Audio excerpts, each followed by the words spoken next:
নমস্কার। আজ বাংলা ডিজিটালে আপনাদের সকলকে স্বাগত।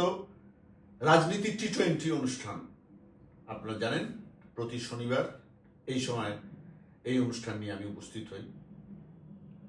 আজকে অনেকগুলো বিষয় নিয়ে আলোচনার আছে। প্রথমে তো বলতেই হবে মধ্যপ্রাচ্যে যে মহাযুদ্ধ শুরু হয়েছে চলছে প্রায় 15 দিন হয়ে গেল, সেটা তো একটা মহাসংকট সৃষ্টি করেছে গোটা পৃথিবীতে। আসলে আরব সাম্রাজ্যের সবচেয়ে বড় অস্ত্র হলো তেল, জ্বালানি, যেটার কোনো বিকল্প নেই। হ্যাঁ, আপনি বলবেন কেন? কাঠ আছে, আরো অনেক কিছু জ্বালানির জিনিস আছে, কিন্তু পৃথিবী এখন যে জায়গায় এসে দাঁড়িয়েছে, আধুনিক পৃথিবী, তাতে এই জ্বালানিতে গ্যাস, তেল এর কিন্তু এই মুহূর্তে বিকল্প নেই। এবং কি ক্রাইসিস তৈরি হয়েছে আমরা সারা পৃথিবীতে দেখতে পাচ্ছি। কেউ জানে না এই যুদ্ধের ভবিষ্যৎ। আমি যদিও রেকর্ডিং যখন করছি তখনও কোনো কোনো মহল আশা করছে না এই যুদ্ধ বেশি দিন চলবে না, কিন্তু আদৌ কি তাই? যখন যুদ্ধটা শুরু হয়েছিল আমরা কেউ ভাবতে পেরেছিলাম যে আমেরিকা ইসরায়েলের এই ভয়ঙ্কর আক্রমণের বিরুদ্ধে ইরান রুখে দাঁড়াবে? হতে পারে। আয়াতুল্লাহ খোমেনির মতন তাদের শ্রেষ্ঠ নেতা, সর্বময় কর্তা দেশের, তিনি খুন হয়ে গেছে, কিন্তু তাতে ইরান বিন্দুমাত্র দমে যায়নি। যেরকম এক সময় ইরাকের সাদ্দাম হোসেন বুক চিতিয়ে লড়াই করেছিলেন আমেরিকার বিরুদ্ধে, আজকের ইরানও কিন্তু সেই পথ দেখাচ্ছে।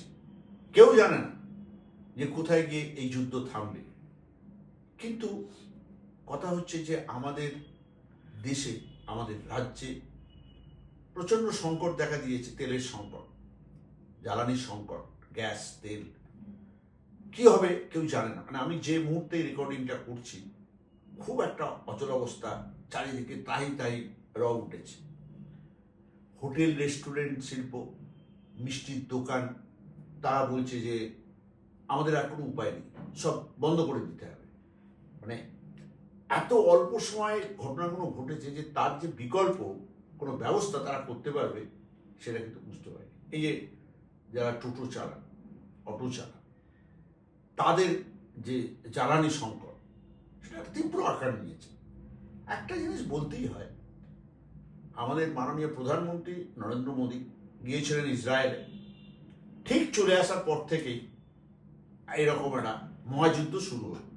কিন্তু আমরা ধরে নেব কি যে মোদিজি সফরকালে কিছু টের পেলেন না এত বড় একটা যুদ্ধ হতে যাচ্ছে? তাহলে কি উচিত ছিল না 150 কোটি মানুষের দেশ ভারতবর্ষ, সেখানে এমন কিছু আগাম ব্যবস্থা নেওয়া যাতে এই ধরনের সংকট আসলে তার সঠিক মোকাবিলা করা যায়? আমার মনে হয় সেইভাবে সেটা ভাবেননি, যেটা একজন প্রধানমন্ত্রীর পদের ওরা একটা দক্ষ প্রশাসকের ভাবা উচিত ছিল। এটা একটা নিশ্চয়ই তাকে এই দায় কেন্দ্রীয় সরকারকে এবং তাকে নিতে হবে যে তারা উপযুক্ত পরিকল্পনা করে উঠতে পারেনি। এখন এই যুদ্ধ কতদিন চলবে কেউই জানি না। আমরা একটা জিনিস দেখতে পাচ্ছি, পশ্চিমবঙ্গে যে সংকট তৈরি হয়েছে, মাননীয় মুখ্যমন্ত্রী মমতা বন্দ্যোপাধ্যায় এই সংকটে কিন্তু রাজ্যবাসীর পাশে এসে দাঁড়িয়েছে। তিনি তার সাধ্য মতন চেষ্টা করছেন, এটা হচ্ছে তার স্বভাব। আমরা দেখেছি কয়েকদিন 5 দিনের যে ধর্ণা তিনি দিলেন এসআইআর এর বিরুদ্ধে, সেখানেও তিনি কৃষি দপ্তরের আধিকারিকদের ডেকে আলু চাষিরা কেন দাম পাচ্ছে না, কি করে তাদের মূল্যায়ন করা যায় ঠিক মতো মিটিং করলেন এবং কিছু নির্দেশও দিলেন। তা এই যে একটা সংকটে মানুষের পাশে দাঁড়ানো, এটা কিন্তু একটা ব্যতিক্রমী মানুষ হচ্ছে মুখ্যমন্ত্রী মমতা বন্দ্যোপাধ্যায়। এই যে বলছিলাম মমতার যে চরিত্রগত একটা বৈশিষ্ট্য, দেখুন আমরা যখনই 2011 সালে মুখ্যমন্ত্রী হিসেবে তিনি রাজ্যপাটে বসেছেন, তারপর থেকে আমরা দেখেছি বান, বন্যা, ঝড়, যা কিছু বিপদ আপদ মানুষের এসছে, তিনি সব কিছু ছুঁড়ে ফেলে দিয়ে আগে বিপন্ন মানুষের পাশে গিয়ে দাঁড়িয়েছে। এটা হচ্ছে তার চরিত্রগত একটা বৈশিষ্ট্য।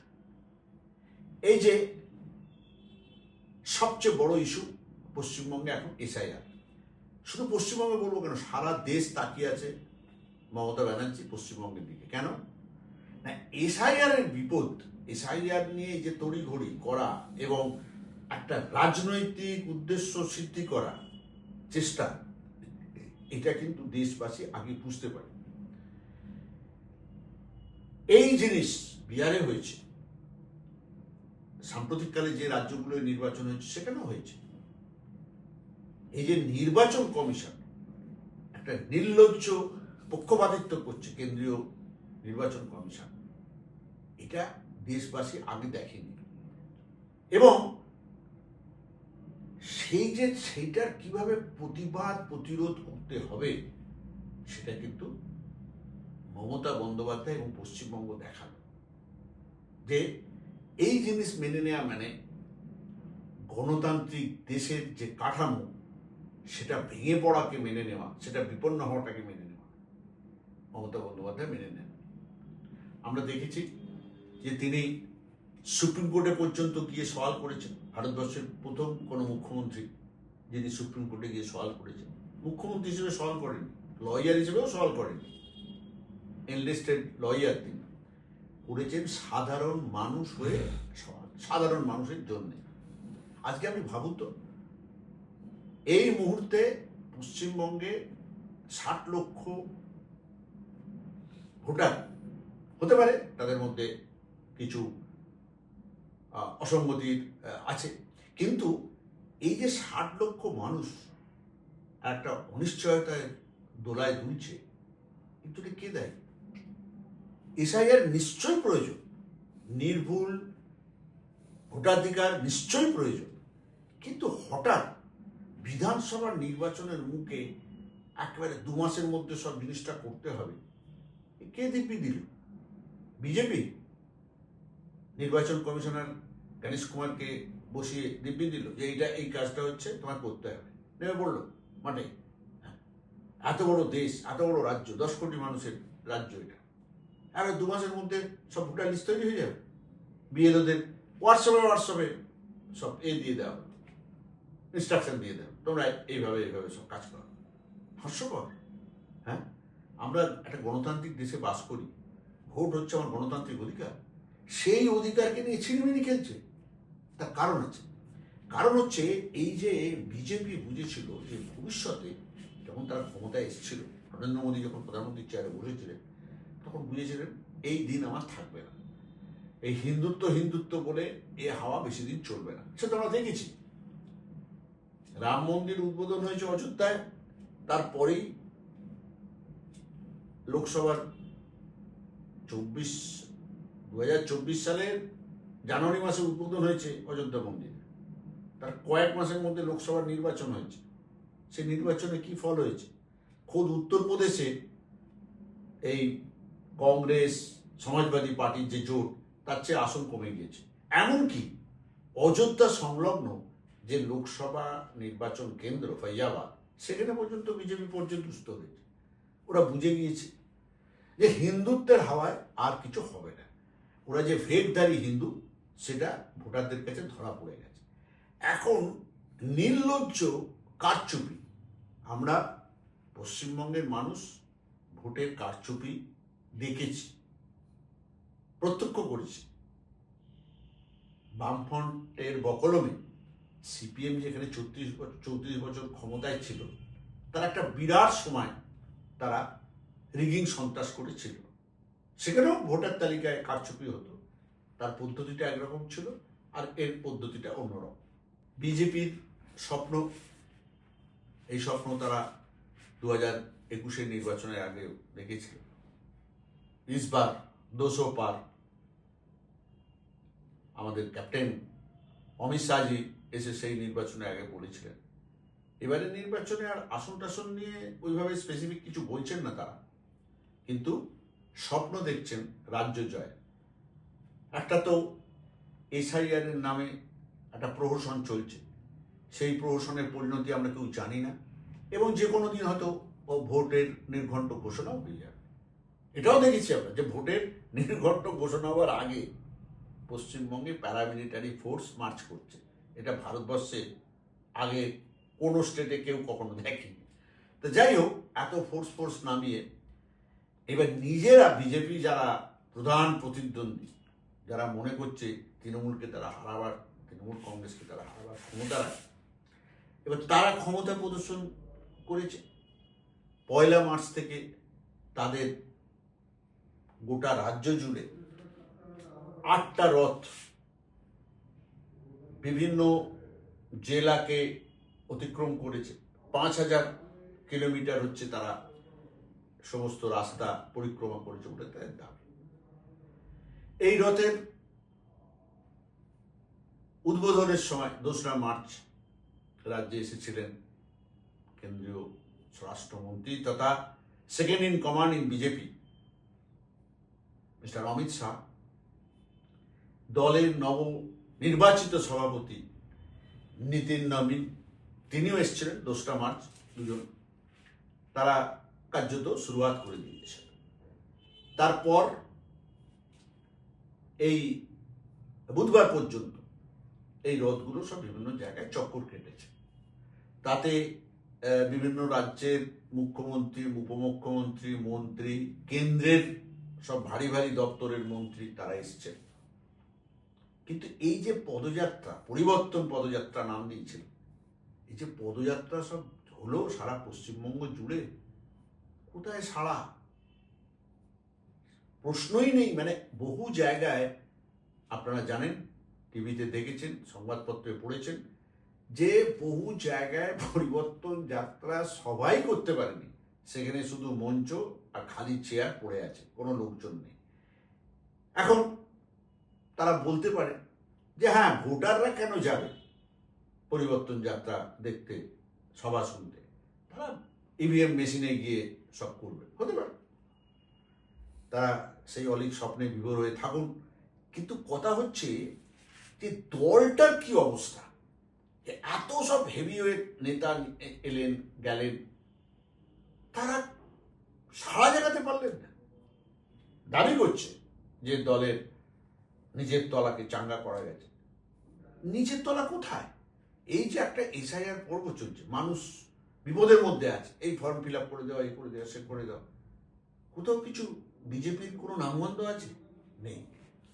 ভাইরাস আপনি দেখুন, লক্ষ্মী ভাণ্ডারের পর সবচেয়ে বেশি হিট করেছে, আমরা সকলেই জানি, বাংলার যুবসাথী যে প্রকল্প মুখ্যমন্ত্রী মমতা বন্দ্যোপাধ্যায় ঘোষণা করেছেন, এবং তিনি সেই প্রকল্পের টাকা দেওয়া, ভাতা দেওয়া চালু করে দিয়েছেন। এই প্রকল্পকে ঘিরে যে উৎসাহ, বিজেপির প্রধান বিরোধী দল তার রথযাত্রাকে কেন্দ্র করে কিন্তু সেই ভিড় হয়নি। এই বনগাঁ সাব ডিভিশন বিজেপির যদি বিধায়ক হিসেব ধরতে হয়, ভোটের হিসেব ধরতে হয়, পশ্চিমবঙ্গের মধ্যে একটা মস্ত বড় গড় বিজেপি। বনগাঁ মহকুমা, শুধু বনগাঁ মহকুমায় হিসাব বলছে 77,000-এর মতো যুবসাথীর ফর্ম ফিল আপ হয়েছে। আমি বলছি না এই 77,000-ই তৃণমূল কংগ্রেসের ভোটার, কিন্তু মমতা বন্দ্যোপাধ্যায়ের কাজে যে এই মানুষগুলোর, বেকার মানুষগুলোর একটা সম্মতি আছে, এটা তো তার প্রমাণ। আপনি দেখেছেন যে এদের একটু ভিড়ভাট্টা রয়েছে হয়তো মিঠুন চক্রবর্তী, তিনি একজন নামী চলচ্চিত্র শিল্পী, তার পরিবর্তন যাত্রার কয়েকটা ক্ষেত্রে। আবার তাকে ঘিরে যে অশান্তিগুলো হয়েছে, তাকে চলে যেতে হয়েছে, ব্যারাকপুরে থেকে এত সেলফি তোলা যে তাকে মঞ্চ থেকে চলে যেতে হয়েছে, এইগুলো হচ্ছে একটা ইনডিসিপ্লিন দল, ছন্ন ছাড়া দল, তার চরিত্রের পরিচয়। এখন এই রকম একটা দল, সে ভোট যুদ্ধে শুধু আধা সামরিক বাহিনী শুধু নির্বাচন কমিশন এই দিয়ে লড়াই করতে পারবে? এই প্রশ্ন কিন্তু সাধারণ মানুষের মনে আছে, আমারও মনে আছে, আপনারও নিশ্চয়ই সেটা আপনি ভাবছেন যে এটা খুব ন্যায্য কথা যে কিভাবে সেই জায়গা থেকে তারা করবে। আর আপনি দেখুন মমতা বন্দ্যোপাধ্যায় এবং তার দল তৃণমূল কংগ্রেসকে, দলের সেনাপতি অভিষেক বন্দ্যোপাধ্যায় সবসময় ময়দানে নামিয়ে রেখেছে। সেটা এসআইআর হোক, সেটা পাড়ায় সমাধান হোক, সেটা দুয়ারে সরকার হোক, সবসময় তৃণমূলের যারা নিচের তলার লোকজন, যাদের সঙ্গে সরাসরি মানুষের দৈনন্দিন যোগাযোগ, তারা কিন্তু রাস্তায় রয়েছে। এই যে বিজেপি বলছে এই স্কিম আমি আসলে লক্ষ্মীর ভাণ্ডারের টাকা আরো বাড়িয়ে তোমাকে অন্নপূর্ণা ভাণ্ডার না কি করবো বলছে, করে টাকা বাড়িয়ে দেবো, ডবল টাকা দেবো। আরে ভাই, এই কথাগুলো তো টিভিতে বসে বললে হবে না, শুধু সংবাদপত্রে বেরোলে হবে না, মানুষের কাছে গিয়ে দৌড়ে দৌড়ে গিয়ে বলতে হবে। সে বলার লোক কোথায়? 1300 মতন ভিন রাজ্যের নেতা নেত্রীরা পশ্চিমবঙ্গে এসেছেন দলকে সুচারুরূপে পরিচালনা করার জন্য। তাদের প্রধান সমস্যা হচ্ছে ভাষাগত সমস্যা। তারা সব হিন্দিভাষী মানুষ, এখানে তো সবটাই হচ্ছে বাংলায় সব বলতে হবে। এমনিতেই বিজেপি বিভিন্নভাবে বাঙালি অস্মিতা, বাঙালি মনীষীদের সম্পর্কে তাদের সব বড় বড় সব কর্তা ব্যক্তিদের ধ্যান ধারণা, সেটা বাঙালিকে এমনিতেই মননের দিক থেকে জখম করে রেখেছে। সেখানে এইভাবে চারটি ভিন রাজ্যের একে নিয়ে এসে, নেতা নেত্রী নিয়ে এসে বসিয়ে কি সংগঠন চাঙ্গা হবে আমার তো মাথায় ঢুকছে না। এমনকি যারা পর্যবেক্ষক হিসেবে এসছেন তাদের নিয়েও দলে প্রবল গোলমাল চলছে, যে এরা আমাদের কথা শুনছে না, এরা নিজেদের মতন চলছে। আসলে বাংলাকে বোঝার ক্ষমতা বিজেপির কেন্দ্রীয় নেতৃত্বে নেই। আমরা এর আগে এনডিএ সরকার দেখেছি। সুতরাং যে কোনো দিন নির্বাচন ঘোষণা হবে, এবং ঘোষণা হলে স্বভাবতই সব রাজনৈতিক দলগুলো তাদের প্রার্থী তালিকা প্রকাশ করবে, লড়াই আশা করা যায় আরো জমে উঠবে। আমরা এই যে আমাদের এই অনুষ্ঠানটার নাম দিয়েছি না রাজনীতি T20, আপনারা তো দেখলেন এই T20 বিশ্বকাপে ইন্ডিয়ার পারফরমেন্স আমরা সবাই দেখেছি। যে ইন্ডিয়া সাউথ আফ্রিকার কাছে হেরে যাচ্ছিল, সে আবার 3খানা match, quarter final, semifinal, final রুদ্ধশ্বাসে ছুটে গেল, কেউ তাকে ধরতেই পারল না। তা এই যে T20 ম্যাচের এই যে ফাইনালের দিকে আমরা এগোচ্ছি, তৃণমূল কংগ্রেসের প্রধান প্রতিপক্ষ বিজেপি, এ বিষয়ে কারো কোনো সন্দেহ নেই। সিপিএম কংগ্রেস সব আবল তাবল বকছে, একটু আধটু এদিক ওদিক দৌড়ঝাঁপ করছে। জনসমর্থনের যে ভিত তাদের এখনো আলগা, সে জায়গায় তারা আমার মনে হয় না যে কোনো কিছু অ্যাচিভ করতে পেরেছে, এবং তারা অ্যাচিভ করা মানে ওই বিজেপির থেকে কিছু ভোট সেখানে যাবে, এই তো পরিষ্কার ব্যাপার, কারণ তাদের ভোট গেছে বিজেপির দিকে। এইবার বিজেপি এই যে ভোটারদের নিয়ে আসবে তার দিকে কি বলে, শুধু অপশাসন দুর্নীতি এই বলে হবে? এর আগের ভোটগুলো তো এইসব প্রশ্ন এসেছে, তার উপরে ভোট হয়েছে, কিন্তু কিছু তো হয়নি, কোনো ফল। অবশ্যই বিজেপি পিছিয়ে গেছে।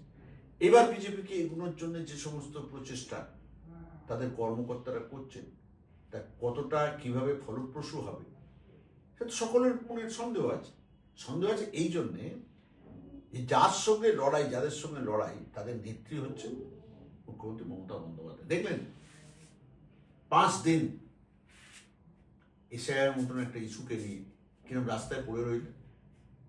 ক্ষমতা আছে বিজেপির কোনো নেতা এইভাবে একটা একেবারে গণ আন্দোলন যাকে বলে, মানে এটা তো ঘরে ঘরে এসআইআর নিয়ে একটা আতঙ্ক তৈরি হয়েছে। এই আতঙ্কের মধ্যে মানুষের পাশে আমি আছি, লড়াই করছি, কখনো সুপ্রিম কোর্টে গিয়ে লড়াই করছি, কখনো ধর্মতলার ধর্নায় লড়াই করছি। এই যে মানুষের কাছে থাকা, মানুষের পাশে থাকা, এই যে বার্তা, এটা তো একটা বিরাট ব্যাপার।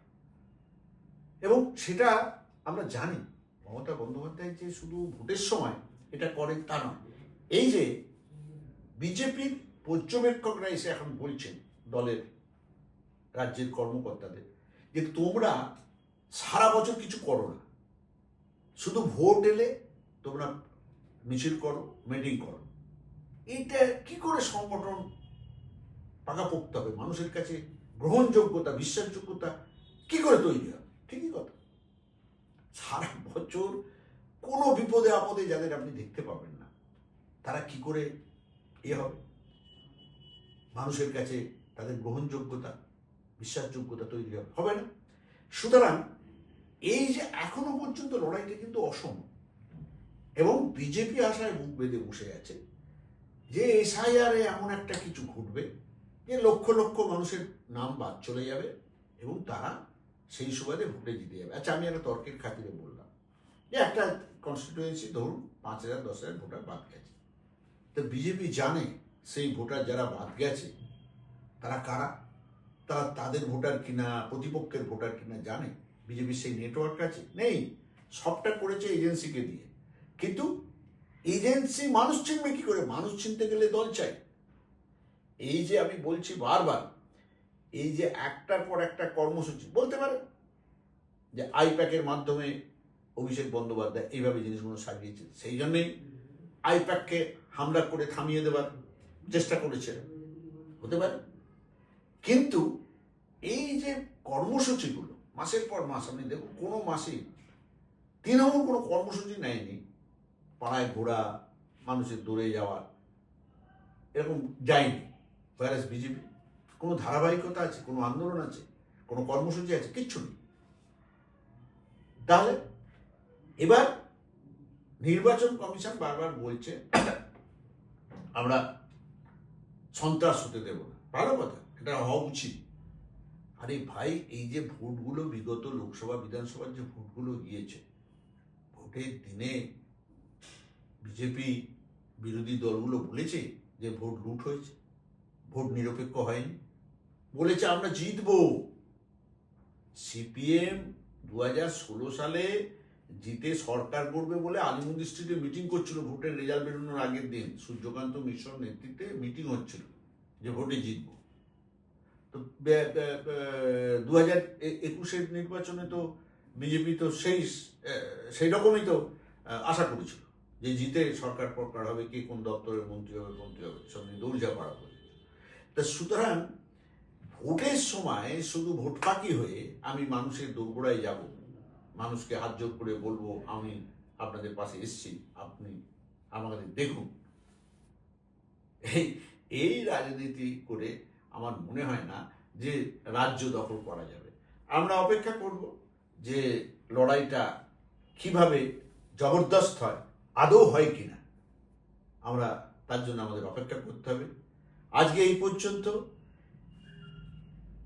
আজ বাংলা ডিজিটালের তরফ থেকে আপনাদেরকে সকলকে ধন্যবাদ জানাই। রাজনীতির T20 অনুষ্ঠান আজকে এখানে শেষ করছি। নমস্কার, সকলে ভালো থাকবেন।